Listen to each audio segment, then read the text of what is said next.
आज जो हमारे यहाँ पर गेस्ट हैं उनके YouTube के ऊपर 28 लाख से ज्यादा सब्सक्राइबर्स हैं, करोड़ों व्यूज हैं। Please give an energetic and warm welcome to the one and only Mahendra डोगने।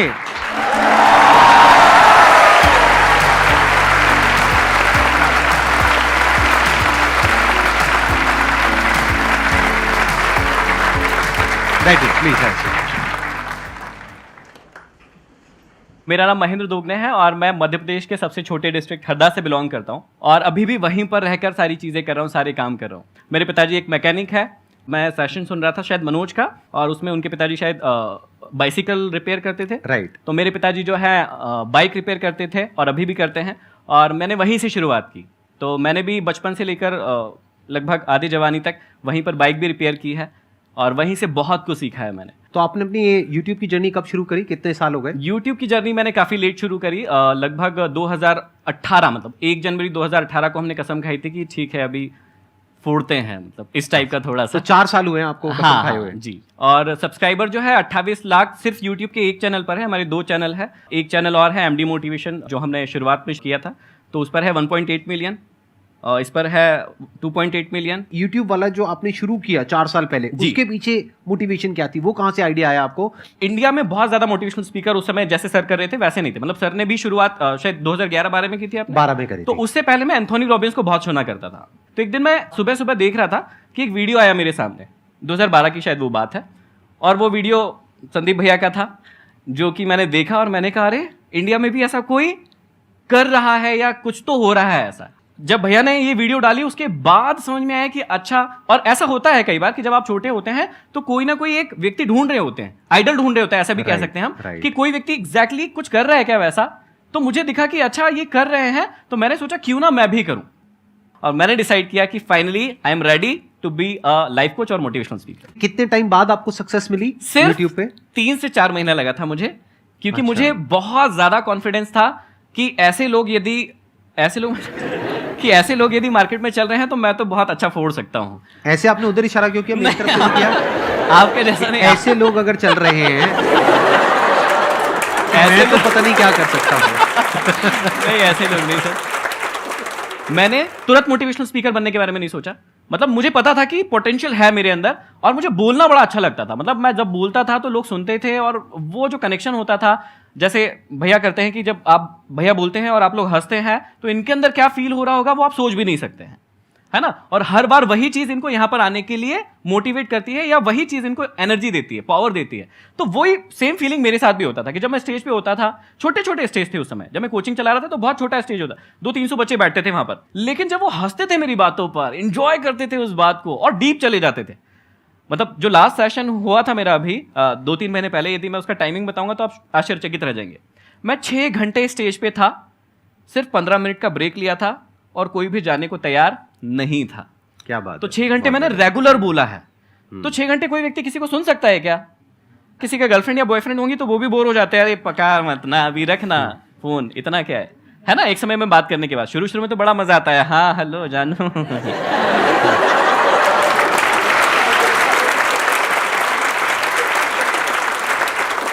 अच्छा, इनका छोड़ो, आप अपना बताओ, आपका क्या चल रहा है?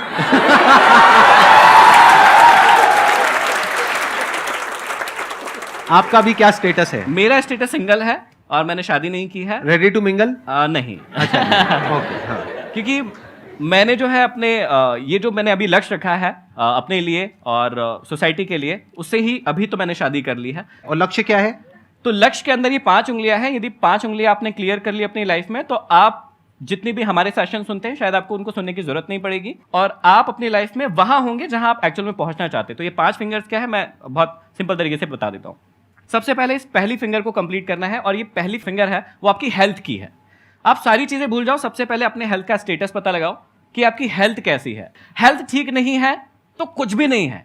दूसरा हो गया कि दिमाग का स्टेटस देखिए, आप फास्ट लर्नर है या नहीं है ना। जल्दी सीख पाते हैं या नहीं सीख पाते? नहीं सीख पाते, ये बुरी चीज नहीं है। मैं भी 7th में सप्लीमेंट्री लिया बैठा हूं, मुझे भी 9th में फेलियर मिला है, लेकिन इसका मतलब ये नहीं है कि मैंने बाद में उसको सीखा नहीं कि कैसे सीखा जाता है। जो लोग कहते हैं ना कि हम बुद्धू हैं, हमें समझ नहीं आता, बहुत गलत सोचते तुम लोग। ये वाला उंगली जो है ना उसको क्लियर करो कि फास्ट लर्नर कैसे बनते हैं, ये सीखो। पहला हो गया फिजिकली फिट, दूसरा हो गया मेंटली फिट, तीसरा जब ये दोनों उंगलियां कंप्लीट हो जाए तो भी काम नहीं चलेगा जब तक आप इमोशनली अपने आप को फिट नहीं करेंगे। आपके इमोशंस पर आपका कंट्रोल होना चाहिए, कब गुस्सा आना चाहिए कब नहीं आना चाहिए हमारे हाथ में नहीं है, लेकिन जब आ जाए तो उसे कैसे बैलेंस करना है ये हमारे हाथों में होता है, और ये हम बहुत अच्छे से सीख सकते हैं। जब ये तीनों उंगलियां कंप्लीट हो जाती है और आपके पास पैसे ही नहीं है, मतलब चौथी उंगली नहीं है, तो ये तीनों उंगलियां किसी काम की नहीं है, चौथी उंगली को क्रिएट कीजिए, मतलब वेल्थ बनाइए अपनी, फाइनेंशियली फ्री होइए, और उसके बाद जब ये चारों चीज हो जाए तब आइए और समझिए जो जीवन है एक्चुअल में वो क्या है, मतलब जो स्पिरिचुअल जर्नी हम कहते हैं। और जब ये पांचों उंगली आप बनाएंगे तब बनेगी एक मुट्ठी, और उससे आप जीवन में फिर कुछ भी कर सकते हैं। बहुत बढ़िया।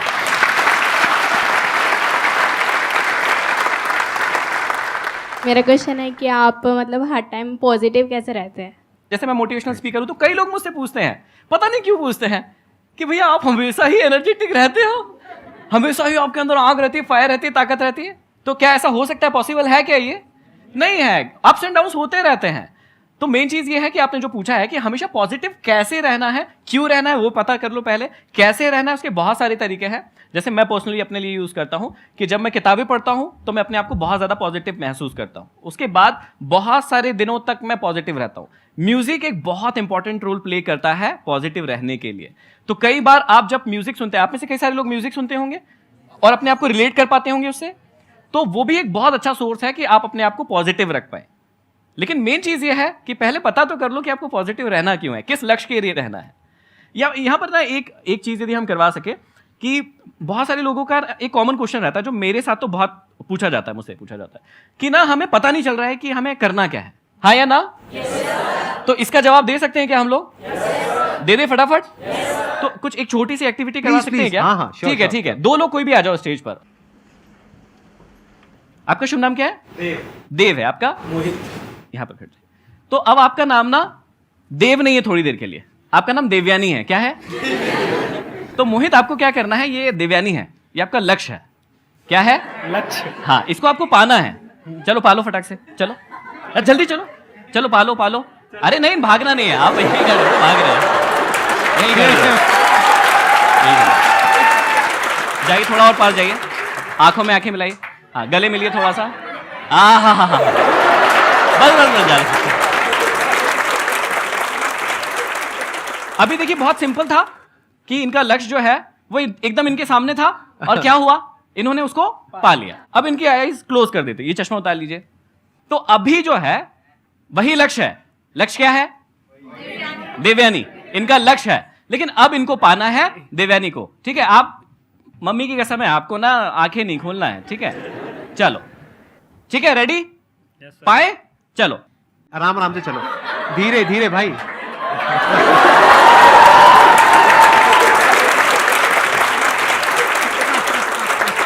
तो यहां पर कुछ बात समझ में आ रही है कि जब हमारे सामने एकदम लक्ष्य होता है तो एग्जैक्टली हम देख पाते हैं कि हमें कहां जाना है। लेकिन जब हमें पता ही नहीं होता है कि हमें जाना कहां है, तो फिर हमें बहुत सारे एफर्ट्स लगाना होता है, जैसे इनके केस में हुआ होगा। लेकिन इनको तो पता था कि किधर घुमाया। जैसे ही थोड़ा सा बड़ा स्टेज होता है, जब मैं ये वाली एक्टिविटी करवाता हूं, तो व्यक्ति कंफ्यूज हो जाता है कि उसको कहां जाना है। तो थैंक यू वेरी मच, आप लोग जा सकते हैं प्लीज। Thank you. तो एक्चुअली में मैं समझाना ये चाहता हूं कि भैया आपको पता होना चाहिए कि आपको जाना कहां है। जब तक खुली आंखों से आपको पता नहीं चलेगा कि ये आपका लक्ष्य है, तब तक आप ये जो प्रॉब्लम आ रही है ना आपकी लाइफ में कि कैसे मोटिवेट रहना है, कैसे हमेशा पॉजिटिव फील करना है, ये सब होता रहेगा। लेकिन जब आपको पता चल जाता है कि आपको जाना कहां है, फिर ना आपको किसी भी क्वेश्चन के जवाब की कोई जरूरत नहीं होती है। सारे जवाब आपके पास खुद ब खुद आ जाते हैं या आप ढूंढ लेते हैं। मेरा क्वेश्चन ये है सर, जो कम्युनिकेशन स्किल्स होती हैं, हमारे आसपास ऐसा एनवायरनमेंट हमें नहीं मिल पाता है और काफ़ी दूर तक नहीं होता है, तो उसको अगर हमें वर्क करना है उस पर, तो उसको हम कैसे सही कर सकते हैं? जैसे उन्होंने कहा कम्युनिकेशन स्किल्स, तो मुझे शायद आपका वो वीडियो ही याद आया जिसमें आपने बहुत डिटेल में और शायद सिखाया है, और शायद वो एपिसोड 1 2 3 4 3 या 4 एपिसोड्स हैं। हाँ, तो पूरा एपिसोड्स है। तो पहली बात जो इन्होंने कही वो शायद यहीं पर, मतलब मुझे ब्लेम नहीं करना चाहिए, लेकिन यहीं पर गलत हो गई कि सोसाइटी में कोई सिखाता नहीं है, क्योंकि ऑलरेडी मतलब आसपास ऐसा कोई वो नहीं है, माहौल एनवायरनमेंट नहीं है। ये कह रहे हैं कि हमारे आसपास में जो लोग हैं वो ऐसे नहीं है कि उनसे बात कर सके। तो बेसिकली क्या होता है कि आपको एनवायरनमेंट नहीं मिलता तो उसका भी कोई प्रॉब्लम नहीं है, आप खुद से वो एनवायरनमेंट डेवलप कर सकते हो। जैसे मेरे को दिक्कत हुई थी जब इंग्लिश स्पोकन, क्योंकि मैं हिंदी मीडियम से था, फेल हो गया था। इंग्लिश सीखने का मेरे को बड़ा शौक था। तो जब मैंने इंग्लिश सीखना शुरू किया तो मैं गवर्नमेंट स्कूल से था और वहां पर माहौल नहीं था, लेकिन वो माहौल मैंने बना लिया। तो आप चुन लो कि भैया कौन कौन लोग हैं जो इंटरेस्टेड है, और उनके साथ वो प्रैक्टिस शुरू कर दो। जैसे आपने कहा कि कोई स्पेसिफिक स्किल है जिस पे आपको कमांड करना है, जैसे इंटरव्यू है, तो आपको इंटरव्यू कहीं देने जाना है और आपको नहीं मिल रही कि यार मैं किसके साथ तैयारी करूं, तो ऐसा हो ही नहीं सकता कि आपको कोई भी ना मिले। 4-5 लोग आप ढूंढिए कि जिनके साथ आप डेली बैठकर इंटरव्यू का सेशन कर सकते हैं, उनके साथ डेली प्रैक्टिस कीजिए। अब यदि आप कहें कि दुनिया में कोई व्यक्ति मिला ही नहीं, या मेरी सिटी में कोई व्यक्ति मिला नहीं, तो ऐसा पॉसिबल नहीं होता मेरे हिसाब से। तो मैंने अपने मोबाइल पे सिर्फ एक ही वाइट है और सिर्फ उस पर एक ही चीज लिख के रखी है मेरे मोबाइल पर, और वो है there is will there is way. जहां चाह है ना, जहां आपने चाह लिया ना कि मेरे को ये करना ही है, तो आपको तरीके, लोग, सब कुछ मिल जाएगा। आप एक काम करो ना, आपके पास में मोबाइल है? Yes sir. कैसा है, स्मार्टफोन है या? स्मार्टफोन है। तो अगर उस स्मार्टफोन में आप कैमरे को ऑन कर दो, यस सर। आप अपनी रिकॉर्डिंग करो यस सर। और उस रिकॉर्डिंग को यूट्यूब पे अपलोड करो, यस सर। तो कुछ पैसे लगते हैं? नहीं। अपना एक रूटीन बना लेते हो कि साल में 365 दिन है, मेरे को 365 वीडियोस डालनी है 5-5 मिनट की। इसमें आपका क्या गया? कुछ नहीं सर। लेकिन एक बात पक्की है, 1 साल बाद आपकी जो कम्युनिकेशन स्किल है जी वो जो 1 साल पहले थी उससे 1000 गुना बेटर हो जाएगी। बेटर होगी। यूट्यूब पे सक्सेस मिलेगी नहीं मिलेगी कुछ नहीं कहा जा सकता, लेकिन आपकी कम्युनिकेशन स्किल बेटर हो जाएगी। अगर आप कुछ भी नहीं करते हो, ये जो मैंने कहा वो भी नहीं करते हो, आसपास में लोग भी ऐसे नहीं हैं, क्योंकि आसपास में जो लोग हैं उनसे जैसे ही आप बात करोगे थोड़ा सा भी वो मजाक बनाएंगे, तो उनसे आप बात नहीं कर सकते हो जी। तो आप अगर अगले 1 साल तक ऐसा कुछ भी नहीं करते हो, यानी प्रैक्टिस ही नहीं करते हो, बस अपने दिमाग में सोचते रहते हो कि मेरे को अपनी कम्युनिकेशन स्किल्स को बेटर करना है, क्या कभी बेटर होगी? No sir. पूरी जिंदगी में कभी बेटर होगी? No sir. प्रैक्टिस करना पड़ेगा ना। Yes sir. तो प्रैक्टिस करने के आज की डेट में बहुत तरीके हैं, बहुत ऑप्शंस हैं, अगर आप थोड़ा सा दिमाग लगाओ तो। अपना आप महीने का कितना खर्चा कर लेते हो पैसा जिसकी कोई रिटर्न नहीं है, यानी अपने शौक के ऊपर, कपड़ों पे, इस पे, उस पे, खाने पीने पे? 2 to 3,000 अप्रॉक्स। उसको आप चाहो तो 2-3 हजार को 1-1.5 हजार कर सकते हो। यस सर, कर सकता हूँ मैं। कर सकते हो। Yes sir. तो क्या ऐसे आपके घर के आसपास में जहां पर भी आप हो, ऐसे कुछ इंस्टीट्यूट्स हैं जहां पर के 500 रुपए महीना वो लोग लेते हैं और आपको इंग्लिश सिखाते हैं या कुछ सिखाते हैं, कुछ करते हैं? Yes sir. है? Yes sir. क्यों नहीं ज्वाइन करते? मैं एक बार गया भी था, मैं ज्वाइन करने का ट्राई भी किया था, मैंने लिया था, तो वहाँ पे उन्होंने क्या किया, पब्लिकली बैठा लिया सामने और एकदम मतलब बिना किसी उसके बोल दिया बोलो यहाँ बैठकर, तो थोड़ा सा मतलब एकदम पब्लिक में आपको 50-60 लोगों के बीच में एकदम बैठा के बोलने को कह दिया, तो थोड़ा वो रहता है ना। तो यही तो आप चाहते यही हो। तो चाहते हैं। आराम से सोचो, समझने की कोशिश करो। यहाँ पे आपको बहुत सारे कॉन्ट्रडिक्शंस नजर आएंगे अपनी थॉट प्रोसेस में, अगर ध्यान से समझ पा रहे हो तो। आप लोगों को समझ आ रहा है ना मैं क्या कह रहा हूँ? Yes sir. ये गए एक इंस्टीट्यूट में, वहां पर गए और ये क्या कह रहे हैं, पहले तो कह रहे हैं मेरे को अपनी कम्युनिकेशन स्किल्स इंप्रूव करनी है, मेरे को एक ऐसा माहौल नहीं मिल रहा है, फिर कह रहे हैं एक ऐसा माहौल मुझे मिला, 50 लोगों के बीच में बिठाया, जो 50 लोग एक्सपेक्ट कर रहे थे क्योंकि उनका भी नंबर आने वाला था बोलने का। ट्राई टू बी कि भैया कैसे आप लोगों को अपनी, और मतलब ये भी कोर्स है अपने आप में, बहुत बड़ा कोर्स है कि भाई लोग आपकी बात सुने। आप यहाँ पर भैया को सुनने आए हो, मुझे सुनने आए हो, तो ये भी अपने आप में एक आर्ट है, एक स्किल है, तो उसको सीख लो ना। जब आपकी बात कोई नहीं सुनता है तो अपने आप से प्रश्न करो कि वो क्यों नहीं सुन रहा है, आपकी बातों में ऐसा क्या नहीं है जो वो आपको नहीं सुन रहा है, और दूसरों की बातों में ऐसा क्या है जो उसको सुन रहा है। आपको मेंटली पहले प्रिपेयर होना पड़ेगा कि अगर मैं जाऊंगा अपनी कम्युनिकेशन स्किल्स को बेटर करने के लिए तो मेरा बहुत मजाक बनेगा, मैं उसके लिए तैयार हूं। अगर नहीं हो तो बेटर कभी नहीं होगी। कोई ऐसा कॉमेडियन है जो कहता है कि डे 1 से मैं कॉमेडी करूं स्टेज पे जाकर के और लोग हंसने लग जाए, वो कभी कॉमेडियन नहीं बन पाएगा। अगर वो तैयार है कि अगले 1-2 साल तक मेरा बहुत मजाक उड़ेगा, मतलब लोग मेरे जोक्स पे नहीं हंसेंगे बल्कि हंसेंगे ही नहीं मतलब बाद में कहेंगे अरे चल कहाँ हंसेंगे, पर बाद में घर जाके, हाँ बाद में घर जाकर के हंसेंगे या गुस्सा करेंगे, कहेंगे अरे हमारे पैसे बर्बाद कर दिए उसमें देखो।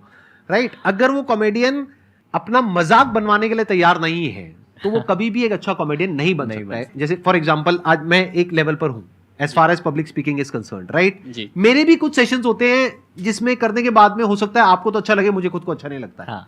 मैंने कहा यार मजा नहीं आया, मतलब वो 100% आया नहीं। कई बार एक जोन आता है वो बहुत बढ़िया आ जाता है। हाँ, हाँ, तो किसी भी वजह से मेरे भी सेशंस कई बार खराब हो जाते हैं। हाँ। तो अगर मैं कहूं नहीं मेरे को तो अब 10 साल का एक्सपीरियंस है, मेरे सारे सेशंस बढ़िया ही होने चाहिए, हाँ। सारे सेशंस नंबर 1 पे होने चाहिए, नहीं तो मैं सेशंस ही नहीं करूंगा, तो गड़बड़ हो गई ना। जी सर। अरे तो भाई जब मेरे को 10 साल के बाद में मेरे सेशंस भी घटिया हो रहे हैं तो आज तो आपके तो घटिया होंगे ही ना। बढ़िया कैसे हो सकते हैं? जो भी कम्युनिकेशन स्किल्स है या जो भी आप बोलना चाहते हो, पब्लिक स्पीकिंग हो गया या जो भी आप अपना इंप्रूव करना चाहते हो, वो बढ़िया नहीं है, यहां से शुरू करो, बढ़िया करना है। हाँ जी। आपको आंसर मिला आपके इस क्वेश्चन का? ट्राई करते रहना है सर, और ट्राई करते रहोगे तो क्या होगा? किसी दिन तो सर सक्सेस मिल ही जाएगी। मेहनत कभी वेस्ट नहीं जाती है। राइट। कभी ना कभी तो मेहनत वो फल दे ही जाती है। इसमें नहीं मिलेगा, कुछ और मिलेगा, लेकिन मिलेगा। आपको एक बहुत मजेदार बात बताऊं? Yes, sir. जब आपने क्वेश्चन पूछना शुरू किया था ना, जी सर। तब में यानी कि 5 मिनट पहले में और अब में आपकी कम्युनिकेशन स्किल में बहुत बहुत फर्क आ अंतर चुका है। है जी already। सर। अभी आप जो बोल रहे हो ना, जिस कॉन्फिडेंस से बोल रहे हो, जिस जी फ्लो सर। में बोल रहे हो, वो कमाल है। आपकी जगह वहां नहीं है, वैसे तो यहाँ है, लेकिन आप अभी फिलहाल वहीं बैठे हो।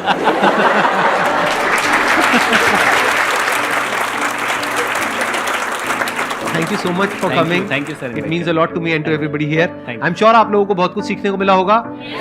Thank you so much. आसान है.